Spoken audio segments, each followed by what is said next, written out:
Assistant Director Sonka is with us to deliver a talk entitled Accessibility and Appeals, Methods for Inclusivity. Thank you. All right, thank you everybody. So thank you, Michael, for that introduction. And as he said, this is Accessibility and Appeals, Methods for Inclusivity. If you're in the wrong spot, you can go, or you can stay and maybe learn something. There's cookies here, or maybe there's still some left. So again, my name is Kate Sonka. My email address is up on the screen, and I'll read that out. It's ksonka@msu.edu. I'm also on Twitter. Would love to connect with you there. And my handle there is @Kate_Sonka. So hello, how are all of you? So I am here to chat about accessibility. I do a lot of work around accessibility in a variety of ways, and we'll delve into that throughout the next few minutes here. But just so I understand who's in the room, I know many of you, but I don't know all of you. So how many of you, by a quick show of hands, clapping, if you want some jazz hands, how many of you are familiar with accessibility? Oh, wow. Wow. That's amazing. How many of you feel comfortable talking about accessibility? Okay, that's good. That's good. Great. So how many of you are also here because libraries are awesome? Yes.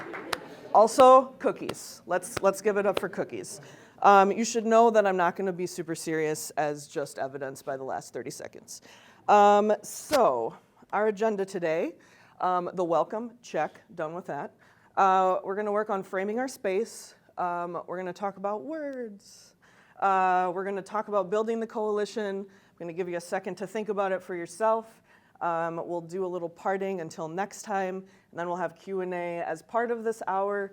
But also, like Michael said, I'll stick around afterward in case you want to kind of delve into some more stuff here. What I do want to say is that this talk isn't going to be about how to make stuff accessible. We're talking more about how do we get other people to help us make stuff accessible. And I don't mean passing it off to have other people do it, but how do we get more people who raise their hand and say, yes, I know what it is, and yes, I am comfortable talking about it, and I want to get in on this action. So I'm not going to be talking about tools and tips and that sort of stuff today, although I do have information and resources, so feel free to find me afterward if you'd like. But just to be clear, we're talking more about how do we build this community around thinking about disability and accessibility, and how do we build the coalition. So just wanted to make sure that was clear. We're going to frame this space right now. So I invite you to close your eyes for a second and just take 3 deep breaths in and out.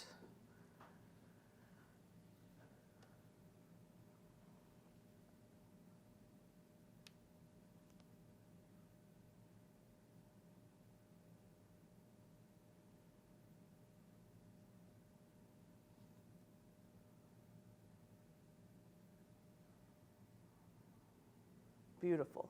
It's a Friday, we're all feeling tired, it's the last day of January, a month that's felt like 3 years. Let's just take a moment to be calm. We're here, let's focus in on what we're doing here today. I also invite you to move about as you need to or want to. So sometimes it's hard to sit for a long time, or maybe you stim, maybe you need to get up, move about, you want to sit on the floor, you want to stand in the back, you want to come stand next to me. Whatever you need to do to feel comfortable and remain focused on what we're doing here today, I invite you to do that. And I'm also going to be practicing accessible presenting skills that you can use in your classrooms, you can use at conferences. One of them has been happening for the last few seconds or minutes right behind me, and I try not to look at it because when I look at it is when I get messed up, but it's auto captioning. So if you use I'm using Google Slides, which all of us have access to at MSU. When you are about to present, so I'll show you what that looks like. So as you go into the present mode, at the very bottom, there's a little toolbar here, and there is a captions, a CC button. And when I click that, you saw maybe my screen shrunk a little bit, and now captions are running. They're not 100% accurate, so you will see today that it's not going to be perfect, just like that moment when I couldn't say anything. But it's better than nothing. And it's helpful for anyone in the back of the room. It's helpful for people who maybe you're using words that are new to your students, new to whoever you're speaking to. They don't know how to spell those words. Hopefully Google Captions can catch it. But it's a way to help people kind of follow along and really understand what's going on there, whether they have, whether they're deaf, hearing, hard of hearing, or whatever. I'm also going to describe what's on the screen. So if I don't say it in the words, I've just been moving through the bullet points that are up there, I'm going to explicitly describe what's up there. Images, graphs, charts, because I'm not going to assume, one, that you can see it from wherever you're sitting, but also I can't assume that you understand why I'm showing you what I'm showing you. You know, I look at something and I'm like, obvious, this is what it is, but it might not be obvious to you. So it's important that I take the moment to just say, here's what's on the screen, everybody. So I will be doing that. If I miss one, let me know. Normally I like to move around a lot more, like out amongst all of you. But this mic that I'm using is right here, so I'm staying here. Also so that my computer can hear what I'm saying. But it's important to use the mic. No matter the size of the classroom you're in, no matter the size of the place that you're presenting, we can't make assumptions about where people are or are not hearing, where they're sitting, anything like that.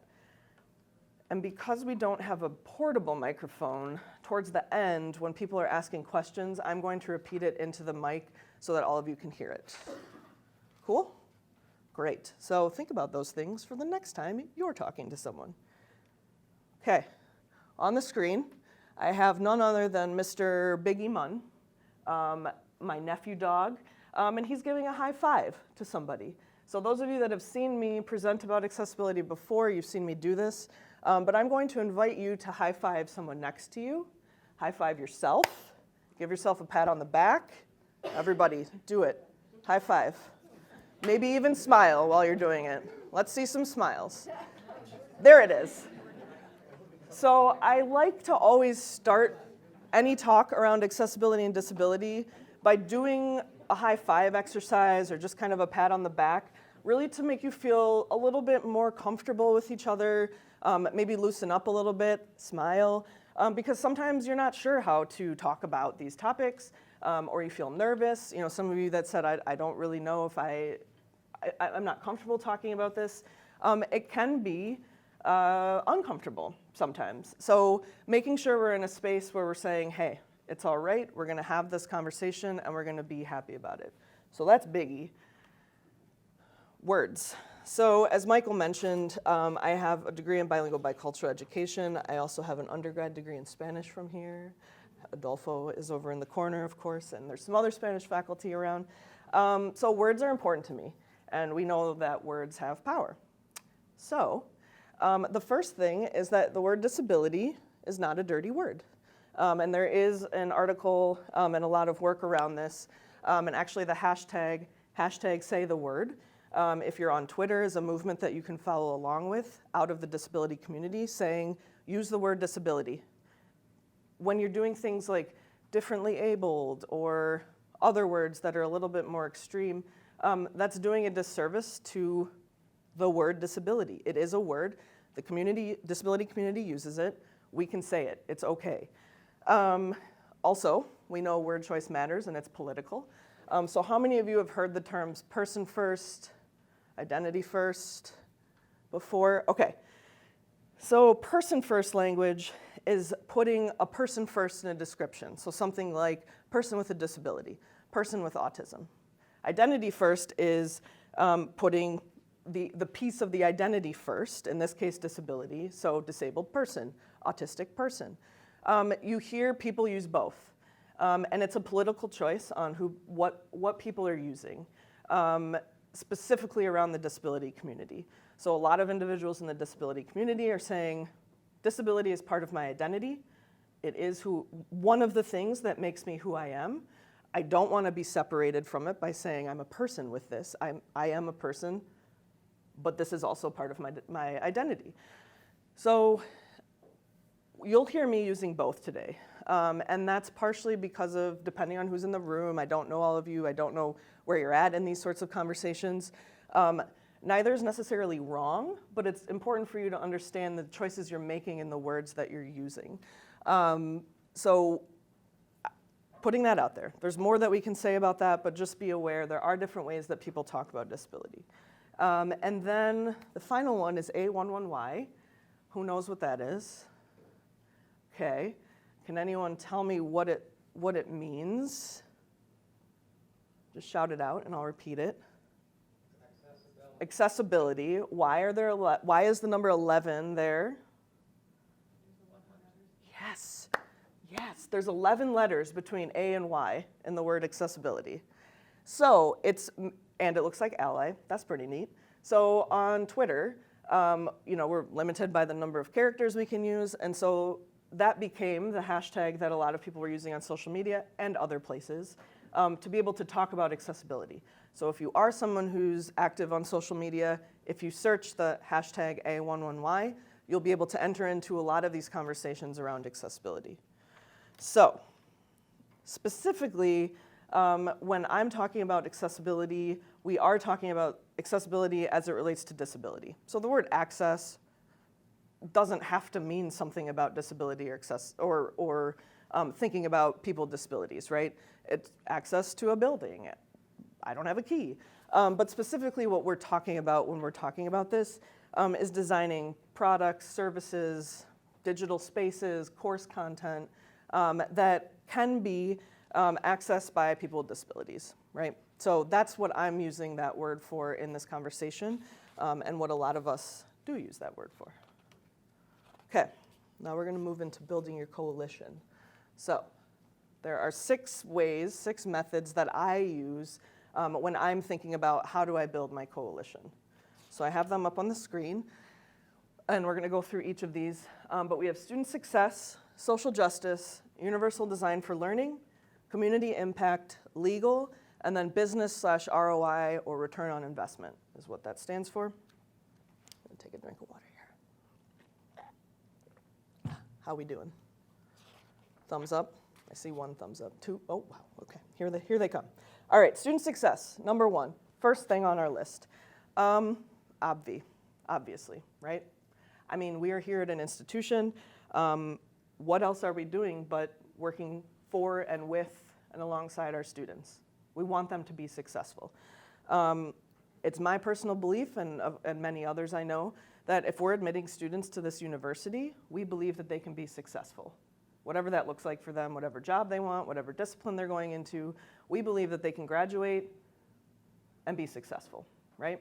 So when we're talking about accessibility, that's yet one way that we're thinking about helping our students be successful. So Mark Largent, who is MSU's Associate Provost for Undergrad Education, talks a lot about student success. There was a recent MSU Today article from earlier this month where he said a main goal of his office is to make sure students attending MSU have the utmost success during their time on campus. Cool, that's awesome. We want our students to be successful. I think there's some students in the room here today. We want you to be successful. There are different ways that we can do that to support you. He mentions one project that's called the Student Success Express. You might have seen this. It's a little cart that he drives around campus. He picks students up, takes them from one place to another, and asks them about their experience. How is it living in the dorm? What are your classes like? What's not working? Very interesting, right? But he uses the word student success. So we can use that word too when we're talking about this. If we're thinking about how to help our students be successful, thinking about accessible teaching practices, accessible learning practices, this is all part of student success. And then finally, in thinking about student success, our faculty are teachers. They're researchers too, yes, but they're teachers. They're here to teach, they're here to work with students. So this is a way when I work with faculty, if I know especially that they really care about teaching, they really care about their students grasping material, this is a way that I start to build that coalition with faculty. You want your students to be successful. You want them to learn what you're talking about in your course. Let's talk about accessibility. How can we do that? What does that look like? And I have a big number 4 up here. So 4% is the number of MSU students registered with RCPD. So 4% in the 2018-19 academic year, that was 2,441 students out of our student body. Okay, I mean, think about it, 2,400 students have registered with RCPD, but we know that the number's much higher, right? We know that. There was a study done, or a survey, I should say, by the National Center for Education Statistics that approximately 10%, actually, I'm sorry, 19% of college-age students reported having a disability. There's a difference there, right? Between the number that is actually registered with RCPD here, the Resource Center for Persons with Disabilities, and the number of students who say, yes, I identify as having a disability. And that aligns with estimates of 20% of the population has a disability. So what does that mean? Well, at MSU, students have to self-identify. They have to go to RCPD and say, yes, here's my disability, I'd like to document it. I'd like to receive an accommodation form and set up a plan for myself. Some students maybe come into campus not knowing they have a disability. Maybe they know, but they're like, you know what, I'm gonna try it anyway. Maybe I don't want the stigma. If there's some perceived stigma around disability, which there is in a lot of places, and so that means that we have potentially 15% of our students who have a disability on this campus, but who haven't identified themselves with RCPD. They're in your classes, right? They're working with us. So we need to make sure that we're practicing good accessibility so that we can reach everyone. Definitely that 15% or more, because this is all self-identified, right? So it could be more. But also students that don't have disabilities benefit from accessible practices, right? So like I said, the things I'm doing, I have captions going. Some of you might be reading them, even if you don't technically think you need them. It's just helpful.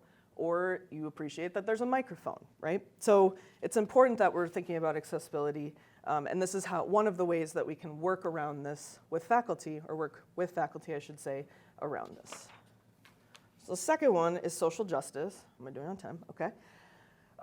So social justice, we hear this term a lot. So we're talking about the concept of fair and just relations between an individual and society in any number of ways, right? It could be wealth, opportunities, privileges, what have you. So that's what we're thinking about when we're talking about social justice. And a lot of times we talk about things like diversity, equity, and inclusion, right? People like to use the acronym DEI for that. That's become a popular thing. Disability is a dimension of diversity. So if we think about disability as a dimension of diversity, and we think about what social justice is telling us, that means that accessibility is one way that we can work towards social justice for people with disabilities, right? So specifically how that ties into the work that we're doing here at MSU, we are a land-grant school. I'm sure how many of you have heard that, kind of everybody probably. So the mission in that is that we are here to serve the common good, right? We're here to serve the people of the state and beyond. So the work and the research and scholarship that our faculty are doing is meant to be shared with the students that are enrolled here and beyond. So as part of that, making that work more shareable, if we can say that, is making it accessible. That's tying into this land-grant mission, this social justice mission. This is a big one because social justice is about systemic change, right? Not one of us is going to be able to do it by ourselves. So in order to move it forward, I think about who are my early adopters. Some of those people are in the room right now. Faculty members, students, staff, colleagues, people who are like, yeah, I care about this, but what do we do? All right, let's get together and start doing some stuff. So the fight for social justice we know is never easy, but in thinking about how you start to build that coalition, you look for early adopters or people who care about it, and you get together and you just start doing stuff and see what happens. So on the screen, I have an image. On the left-hand side is a circle, and inside it says the issue is individual, and there's 4 arrows pointing in. And this underneath, there's a label, the medical model. And on the right-hand side, we have a circle, and it says the issue is an inaccessible world with 4 arrows pointing out, and that's the social model. So how many of you have seen the social model, medical model of disability before, or heard about it? Doesn't mean you saw this specifically. So a lot of times when we're thinking about these different models and thinking about disability, what ends up happening is the world kind of, not everybody, but kind of in general, the system is built such that it's a medical model approach, which is to say, you have a disability, some things aren't just gonna work for you, just won't work for you, because the world is built the way it's built, and you have a disability, and okay. The social model, which is tied into our social justice, is saying, yes, you have a disability, the world isn't built for you, so how do we change the world? How do we make sure that now you can access these things, rather than just, sorry, guess you're out of luck here. So the social model is important, and when we're thinking about this, I like to use this framework, and a lot of people, of course, are using this framework as well. Okay, number 3 is universal design, and then in parentheses I have for learning, because they are two separate things, although very related. So universal design in general is thinking about how do you design products, processes, services that can be used by everybody in a universal sense. Universal design for learning is an add-on to universal design to say, how do we do that in an educational standpoint, or in an educational setting, excuse me. So this framework is looking at how do we improve and optimize teaching and learning for all people. And there's a whole set of stuff around that, and right after this I'll show you a little graph that shows the brain, because brains are cool. But it's important that you understand that when we're talking about designing stuff, or designing learning experiences, that universal design is one framework that we can use for that. It's not perfect, but it is one way that we can do that. Because if you're thinking, oh, I just have to do these 1 or 2 things and really just think about, maybe I'm only thinking about students that have visual impairments, and I'm just gonna do everything I need to for the students with visual impairments. Beautiful, well done. But there's still going to be students with other types of disabilities that won't be able to access that material. So when we think about universal design, it helps us get to a space where we can consider multiple disabilities and do our best to try and reach as many as we can, right? So, an example is the Web Content Accessibility Guidelines, which is a set of guidelines developed to help us make accessible content. You could follow that entire thing perfectly, however many points are in there. Beautiful. But then you could still have somebody who can't access something, even though you've done what WCAG, that's the acronym, has laid out for you. So that's just how it goes. You have to be ready for that, right? So you can be proactive, and then you'll also want to be reactive in those settings. I will say, just personally speaking, universal design for for learning, is good, but it's not perfect. I'm sharing it here because it is one of the ways, one of the frameworks that we can use to help build these coalitions with faculty, with instructors. One thing that I've really been thinking about, and this came out of a conference I was at, so if you say you've made something in the name of universal design, or universal design for learning, but then someone still comes to you and says, I can't access it, I mean, what message is that sending? Is that saying, well, I see you outside of humanity, or because you couldn't do what I designed. So I'm not saying don't use UDL. I'm not saying don't think about UDL practices, but just be aware that if you're like, I am perfect at UDL and I've done everything amazing, if you have someone who can't access something, what sort of internal message might that person be receiving? Well, okay, I guess I don't get to access this thing. So use UDL, but be prepared to think about how to do more accessibility. Does that make sense?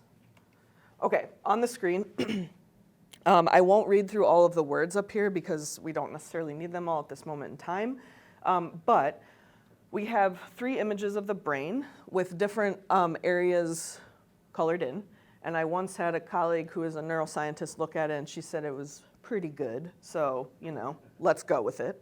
But there are kind of 3 pillars of universal design for learning. So on the far left, that has a purple brain and a larger portion of the brain. I don't know. Does anyone know about brains in here? What part of the brain? I don't know. I should find out what part of the brain that is. A big part of the brain is what they're looking at in terms of the what of learning. And so out of that comes this principle in UDL around providing multiple means of representation. So presenting it in different ways, so not always the same way. So if you're in your classroom, what are ways that you can kind of differentiate how you're presenting that information? The middle brain is the front of the brain, whatever the official name, front of the brain. It's blue, and that's looking at the how of learning. So this is principle 2 in UDL, which is providing multiple means of action and expression. So this is giving your students or whomever, again, if you're not someone who's an instructor and you're doing something else, if you're ever trying to get people to produce stuff, allowing the space for students to try to do it different ways or people to present it different ways, so that they can demonstrate, I know what we're talking about. I might not want to write a paper, that might not be something that is right for me, but I can create a video around it or whatever. And then on the far right is the green part, or the why of learning, and that's kind of all up in there. And this is about principle 3, so providing multiple means of engagement. So how are we getting our students interested and motivated?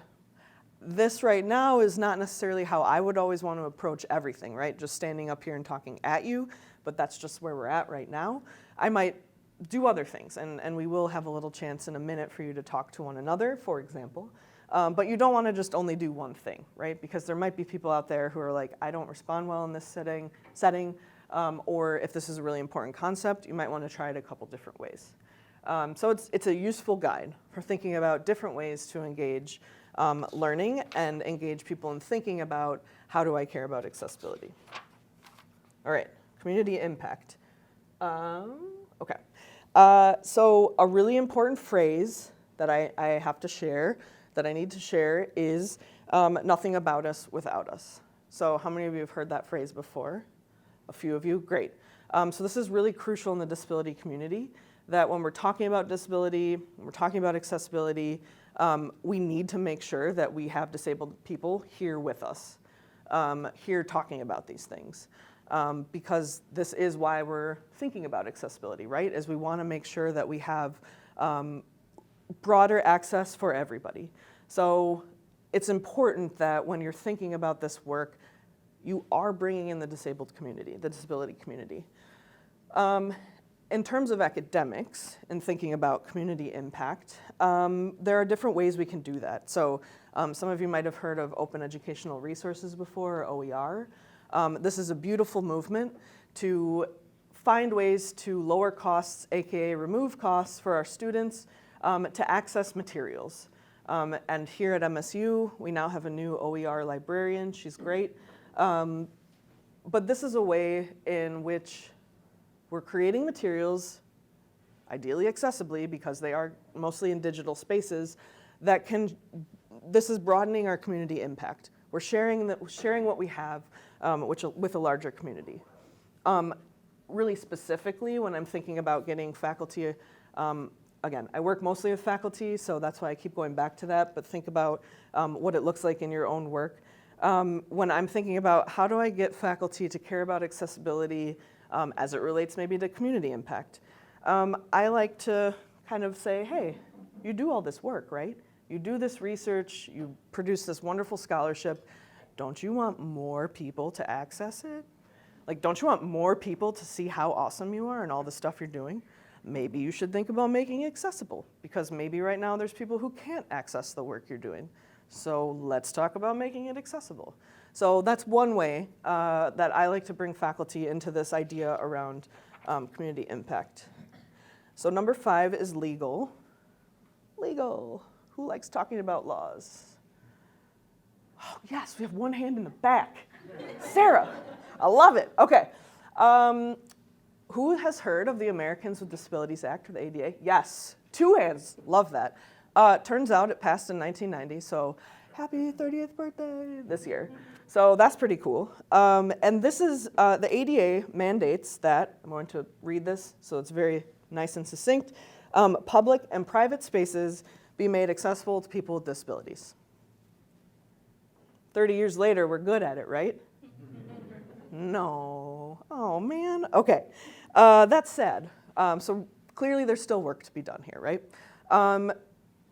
But in 1990, the internet was but a baby, right? It was not what it is now. So conversations around digital accessibility as it relates to the ADA have been very interesting.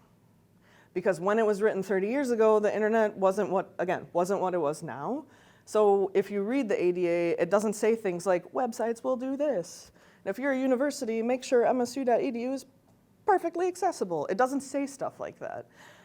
So there's been movements to try and address this kind of gap, if you will. I mentioned something called the Web Content Accessibility Guidelines. This is a set of guidelines. Guidelines, not law, not policy. Guidelines. That was developed by people from the World Wide Web Consortium, so the people who basically say, like, here's what the internet is, and here's how it should work, and be open, and all of that stuff. So it's people who know what they're talking about, but they've developed these guidelines to say, here are things you can do to make digital content accessible. That's very neat. And a lot of people, including this university, adopt WCAG as kind of the set of guidelines that guide the work that we're doing. That's why the word guide is in it, right? Because it's not policy, it's not a law that says this is how you have to do it. It's just a nice set of suggestions that developed by people who say, hey, if you do these things, it's gonna make the web and digital spaces a lot better for people with disabilities. They'll be able to access what you're doing. So people continue to press for some sort of ruling from Department of Justice, from the Supreme Court. There was actually a recent case with Domino's Pizza that there was a gentleman in California who's blind, and he was trying to order his pizza online, as many of us like to do, and the site wasn't accessible, so he couldn't get his za. And so it went all the way to the Supreme Court, and they were like, yeah, you gotta make it accessible. You know, the ADA says public-private spaces. Pretty sure, Domino's, your space is public because you're trying to sell your pizzas, so you gotta do it. That was a bummer for Domino's because they should have just made it accessible. I wish I could remember the numbers that I read off the top of my head, but I wanna say it was something like in the tens of thousands it would have cost them to make their site accessible. Imagine how much revenue they lost. One, from people like maybe myself, who's like, well, I'm not going there anymore if that's your stance on things. But also definitely on the 20% of the population who has disabilities. Not to say everybody with a disability wouldn't be able to access their site, but you get what I'm saying, right? And there are some really specific university cases as well. So let's see, I have a lot of it here, but we'll talk about, let's talk about Berkeley. Have people heard about the Berkeley case from a few years ago? Yeah.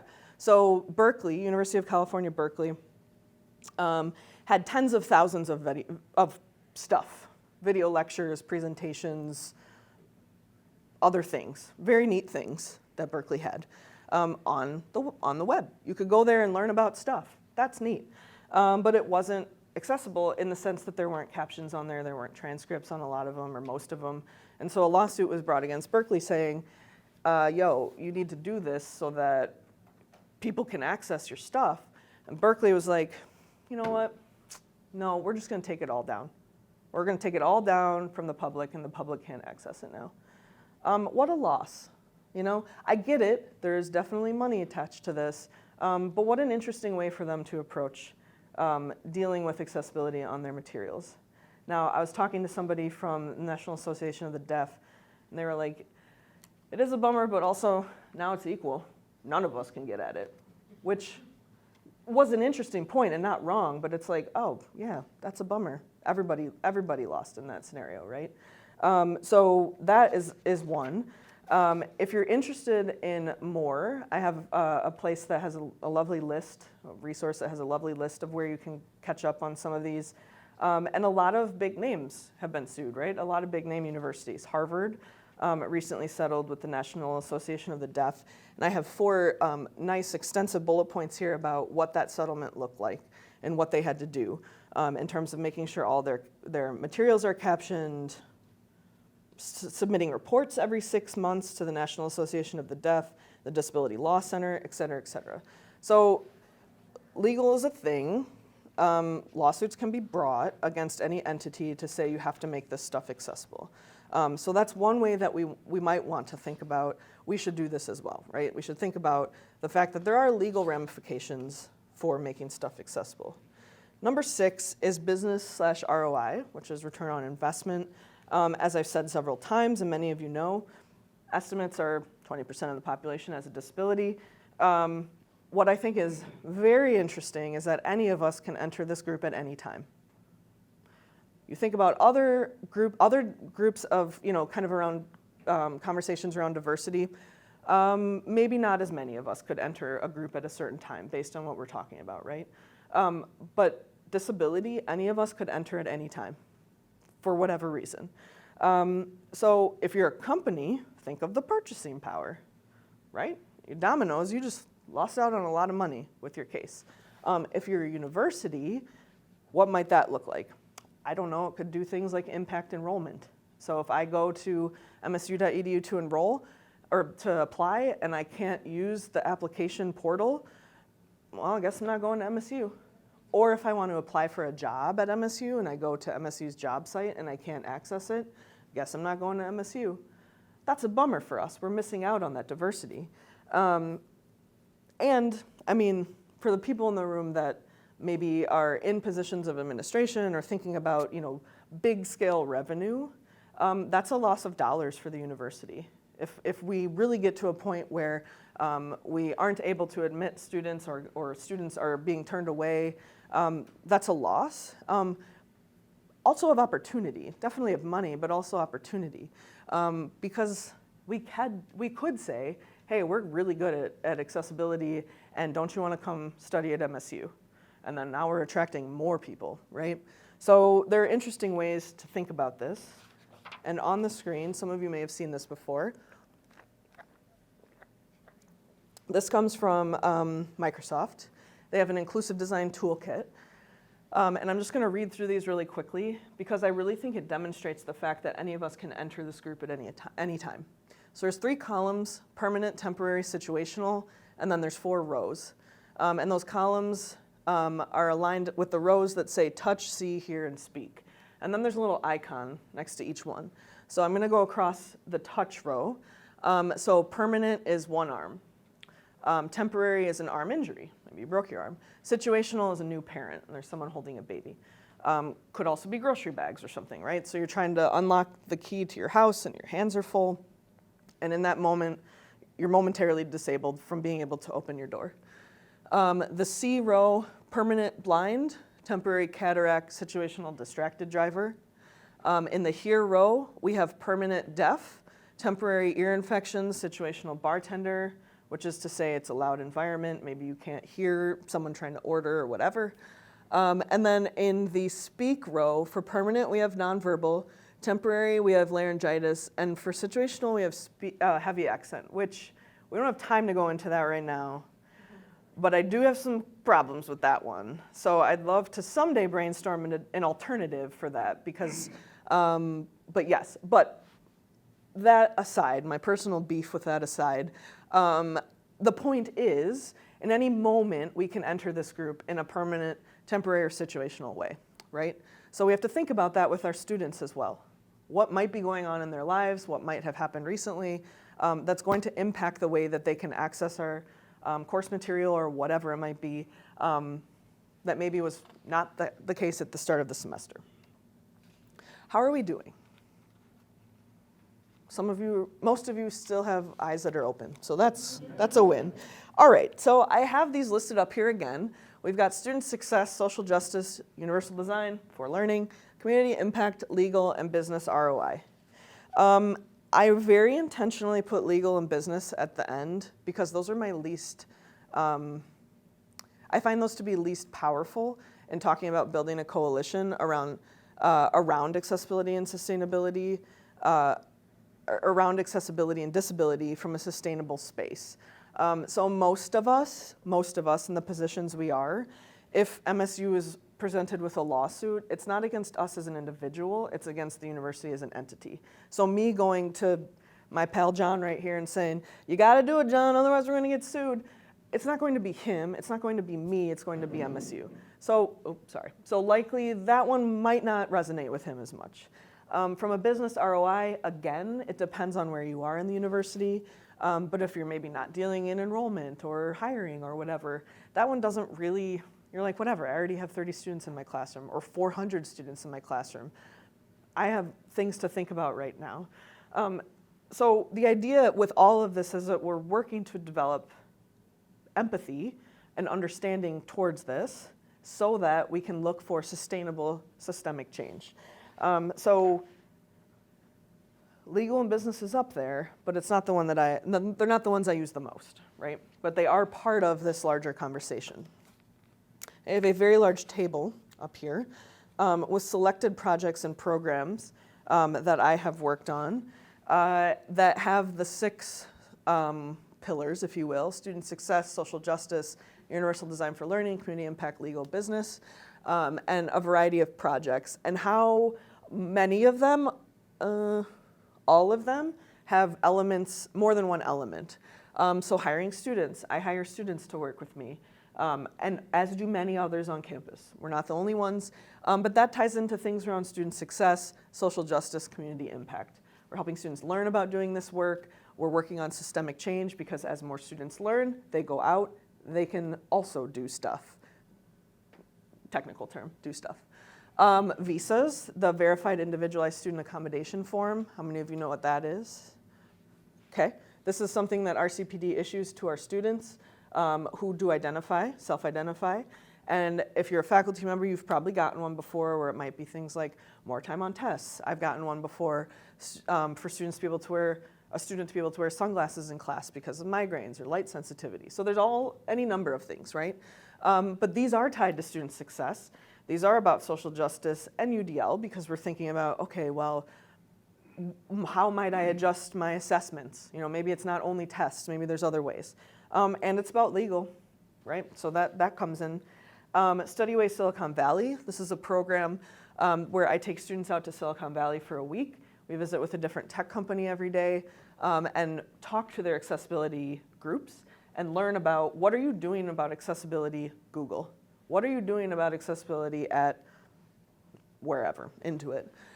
So this appears as student success, UDL, community impact, and business ROI for those businesses, definitely. Like this is worth their time to have more people learning about this. We're developing a 1-credit accessibility course that will be offered in the fall for undergrad students to learn about accessibility. All of these hit student success, which is one of the things most important to me, of course. But the course also looks at social justice, again, thinking about that systemic change in the university to say, hey, the university has an accessibility course now, like dedicated to accessibility, and students are learning about it so that they can help us make this change. And then business, yes. Accessible Learning Conference, many of you have attended before. We just had our 5th one in November. This is a space to come and talk about accessibility. And again, it ticks the student success, social justice, UDL, community impact boxes. We have a faculty accessibility fellows program that I developed along with College of Natural Science and Broad College of Business, where we have 17 faculty from those 3 colleges coming together regularly to talk about accessible teaching practices and pedagogy. So that's looking at student success. We talk a lot about UDL, and that's community impact, the MSU community, student community, et cetera. We also created a group in conjunction with those 2 colleges and RCPD called the Pedagogical Accessibility Liaisons. This is a group looking at, broadly speaking, the university. What's going on, what could be done, et cetera. Teach Access is a group that I'm the executive director of, but this is looking at how do we infuse more accessibility into the curriculum by partnering with other universities and the tech industry writ large. So that has interesting connections with student success, social justice, community impact, and business. And then 5-year accessibility plans. So these are plans out of the digital experience team from IT services, where each major administrative unit needed to put together a plan on how are we meeting accessibility in a college or in our unit. And that's definitely tied to student success and in legal as well. And it's very possible that I missed some X's or they're misplaced. We can talk about that later. But to give you a sense of the types of things that I'm actually doing, employing this framework at this institution and beyond. So this is what it could look like, not for everybody, but definitely the types of things, right, that you could be doing. So, okay, now you try. I have some questions on the left. And on the right, I have the 6 things there. So my question is, which of these coalition building approaches appeals to you and why? And then how can you use one of these in your own work, and how might you need to adapt it? So take a second and think about these questions, and we will come back together in a second, or maybe a few seconds.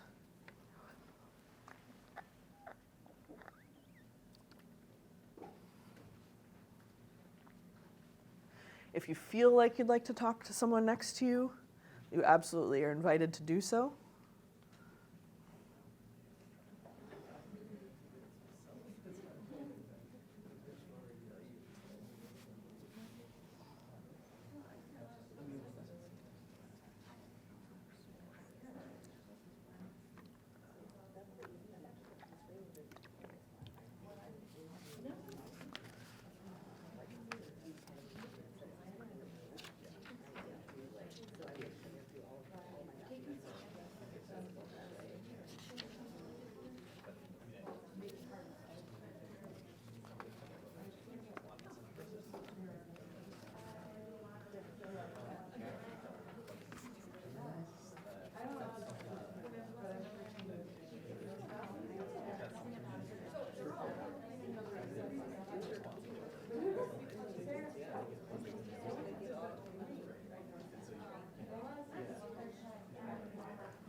Okay, I'm going to pause you there just in the interest of time, but I'm glad to hear people are talking, whether about this or, I don't know, whatever you felt like talking about.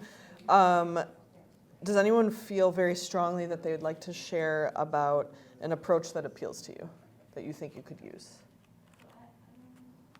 Anyone? No? That's cool. What about how you might use any of these in your own work? And or how you would have to adapt it. Anyone want to share? Caitlin? Yeah. I try to use a lot of universal design in my lesson planning. I'm a third-year PhD student in the second language studies program, and I research the experiences of second language learners who also have disabilities.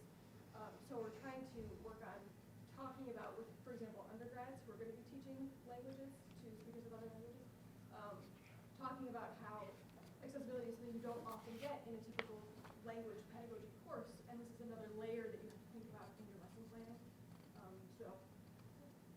Beautiful. Love that. So that's one way, right? That's one example. So just in the interest of time, I'm going to pause it there and then go to until next time. And just remind you, we're never done with accessibility. And the sooner we're all comfortable with that, the better. It's not a bad thing. It's just where we're at.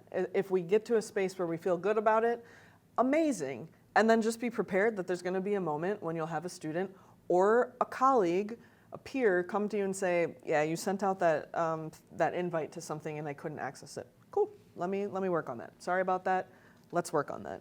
And that shame and judgment are never the way, right? Never gonna have long-term sustainable change if we make people feel embarrassed to ask questions or make mistakes. We want to fail forward, right? That's a thing that we like to hear.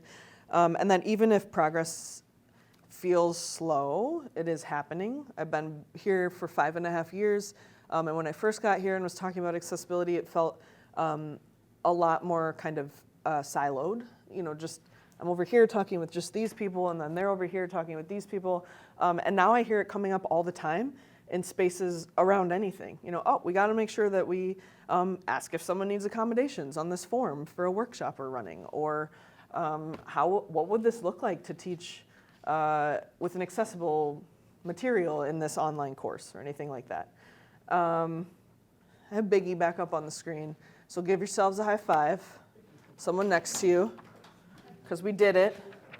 I've got sources and attributions up here on some of the things I mentioned, and then a list of thank yous. So thank you to the Center for Interdisciplinarity for inviting me, obviously the College of Arts and Letters, MSU Resource Center for Persons with Disabilities, and Jess and Biggie for giving me the photo.